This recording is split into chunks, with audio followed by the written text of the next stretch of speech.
Kan disebutkan oleh Syekh Abdullah bin Ahmad Basaudan yang mensyarahkan Ratib Haddad. Ratib Haddad itu ada syarahnya. Ratib Haddad itu disyarahkan lagi. Sebagaimana Ratib Al-Attas disyarahkan, Ratib Al-Haddad juga ada syarahnya. Termasuk yang mensyarahkan Al-Imam Abdullah bin Ahmad Basaudan. Al-Imam Abdullah bin Ahmad Basaudan, termasuk pembesar ulama di zamannya. Termasuk pembesar ulama di zamannya. Beliau mensyarahkan, menerangkan kembali isi dari Ratib Al-Imam Al-Haddad. Beliau menerangkan ada amalan yang zahirnya duniawi. Ada yang amalan zahirnya duniawi, ternyata masih dikategorikan zikir kepada Allah. Ketika menjelaskan dalam muqaddimah syarah Ratib Al-Haddad, zikir kepada Allah Subhanahu wa taala itu umum. Zikir kepada Allah Subhanahu wa taala itu umum, bukan hanya tasbihatin wa tahmidatin wa tahlilatin. Bukan hanya tahlil dan tasbih dan tahmid, bukan hanya la ilaha illallah, alhamdulillah atau subhanallah, itu termasuk zikir. Tetapi lebih umum dari itu, semua ketaatan yang dimaksudkan di situ mengingat Allah. Itu termasuk zikir kepada Allah.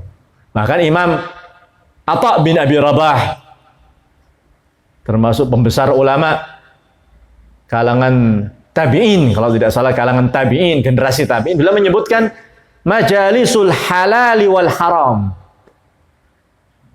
Majalisul halali wal haram. Kaif ta'kulu, kaif tusalli, kaif tasum, kaif tankih, kaif tutalliq. Sampai disebutkan seperti itu. Majlis yang mana di situ dipelajari yang mana yang halal dan yang haram. Bagaimana kamu sholat, bagaimana kamu puasa, bagaimana kamu menikah, bagaimana kamu mencerai, hukum-hukum bertalian dengan itu majelis zikir, kata Imam Atha bin Abi Rabah rahimahullah. Itu majelis zikir. Yang lebih luas dari situ yang disebutkan tadi. Mungkin saja zahirnya seperti amal duniawi. Apalagi zikir itu kan ada yang namanya zikrul khafi. Zikrul khafi. Zikir yang samar, yang dengar cuma dia sendiri. Para ulama kan ada dua kelompok dalam masalah itu. Ada yang lebih mengafdhalkan, lebih mengutamakan zikir pelan. Ada yang lebih mengutamakan zikir keras. Dan masing-masing memiliki hujahnya. Masing-masing memiliki dalilnya. Sampai disebutkan wallahu alam, ada beberapa zikir yang malaikat hafadzah, malaikat pencatat, gak iso nyatet. Nanti Allah yang langsung menyebutkan. Ditanyakan oleh Allah, apakah sudah engkau catat semuanya?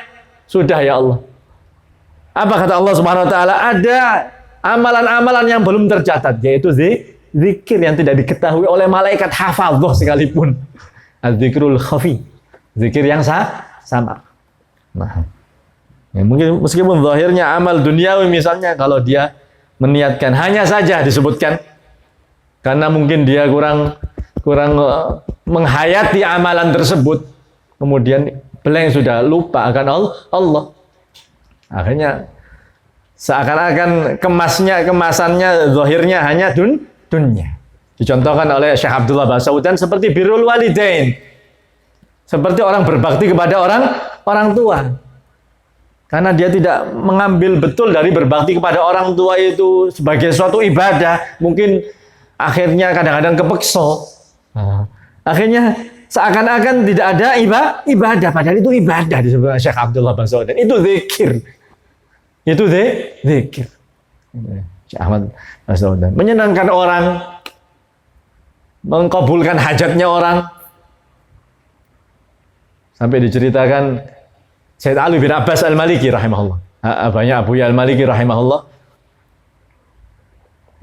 Dulu di Makkah, dulu di daerah Makkah, bagian menikahkan orang. Mutawallil uqud, bagian menikahkan orang. Orang senang kalau yang menikahkan itu Sayyid Ali bin Abbas Al-Maliki rahimahullah. Akhirnya diundang oleh salah satu keluarga di desa. Dijemput beliau dari rumahnya atau dari Masjidil Haram, karena memang hari-harinya habis di Masjidil Haram untuk mengajar Sayyid Ali bin Abbas Al-Maliki. Mana rumahnya sampean? Dekat. Ada?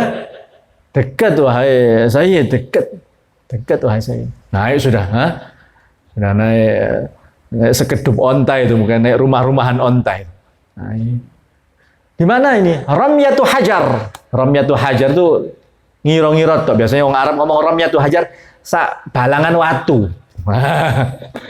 Gak diukur pirang meter, sak balangan watu. Ramyatu hajar ya Sayyid. Kok gak tutup-tutup? Hah? Gak tutup-tutup. Di mana rumahnya sampean? Ramyatu hajar. Ramyatu hajar wong kene, Be. Ramyatu hajar. Sampai ketiduran Sayyid Alwi ini, sampai ketiduran mulai ba'dal maghrib kalau salah itu. Ramyatu hajar terus, sak balangan watu, enggak tutup-tutup.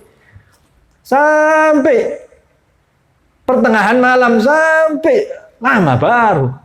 Bangunnya apa? Terdengar suara tembakan duduk mercon kalau di sana itu tembakan pakai apa? Orang-orang Badui itu. Sampai di Hadramut kadang-kadang kalau di ziarah Nabi Allah itu orang-orang Badui itu nembak duduk gak pakai mercon tok Ustaz. Tapi aja dicoba, aja ditiru nang ngene. Jadi tembak situ kan bebas bawa senjata bebas. Kaget Sayyid Alwi. Apa iki? Kita baru sampai pertengahan malam, baru sampai. Tapi beliau sama sekali tidak menggerutu, tidak marah, tidak mangkel. Bahkan sampai menggubah syair kenang-kenangan perjalanan waktu malam, mulai malam awal sampai akhir malam. Tidak tahu rumahnya. Sampai senang, menyenangkan hati orang. Menyenangkan hati orang. Ini yang kadang-kadang kita tidak menganggapnya suatu ibadah. Ternyata dari situ Allah Subhanahu wa taala memberikan pahala yang besar karena kita menyenangkan hati orang, apalagi menyenangkan hati orang tua. Dari birrul walidain, menyenangkan hati orang tua.